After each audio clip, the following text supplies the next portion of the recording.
अरे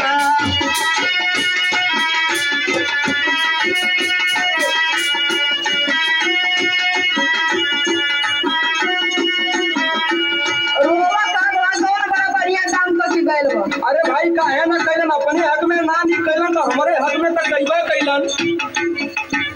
5 बीघा खेत देके हम अकेली आइले, अरे हम अकेली आइले, आज मोके छोड़ी के परइले रे बुढ़ावा।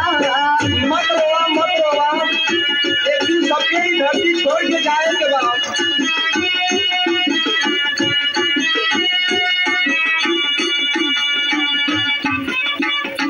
वही के रहल काहे मोसे ना बतावले, अरे मोसे ना बतावले, नहीं ये रजैया फेंकवाले रे बुढ़ावा। अरे भाई इतना सब जानत त काहे के मरवा करत।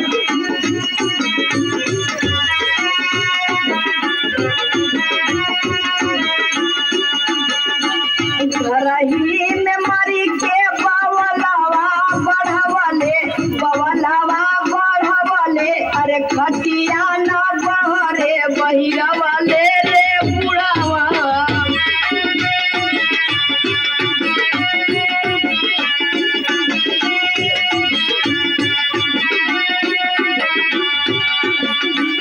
कलिए कमे हदी मोह हाथ में लगवलो, अरे हाथ में लगवलो, वही हाथे घरवा पोतवले रे बुढ़ावा। अरे भाई ये के जानत है कि आधे रात में दाना भर गई है।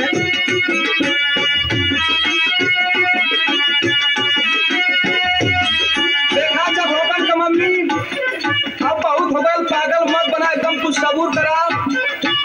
मान ला बाबूजी चल गइलन, धीरे धीरे भुला जाई। जनी रोवाए गोरी कपड़ा पिराए लागी, पूरवा पिराए लागी, अखिया का हसिया ओराए जोई रोनिया।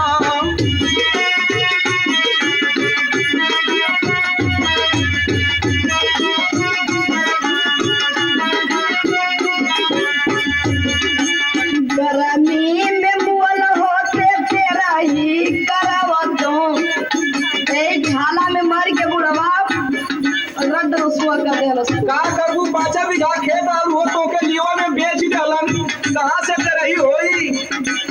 गर्मी में मुअल होते तेरा ही करावतो, अरे तेरा ही करावतो, हलवे में खर्चा बढ़वले रे बुढ़वा।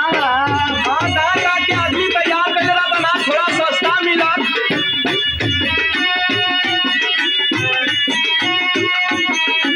लेकिन थोड़ा कौनो उपाय करल जाई, ना ढेर तो 5 से अठीठे बोला के दुआरे पर खिया दिहल जाई। ओठवा झुराया जाई, मुहवा सुखाई जाई, मुहवा सुखाई जाई, अखिया का कजरा धोवाया जाई रनिया।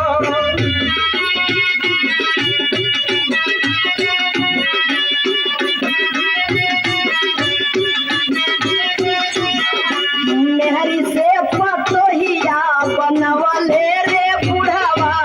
अखिया का हसिया ओराया जाई गोरिया।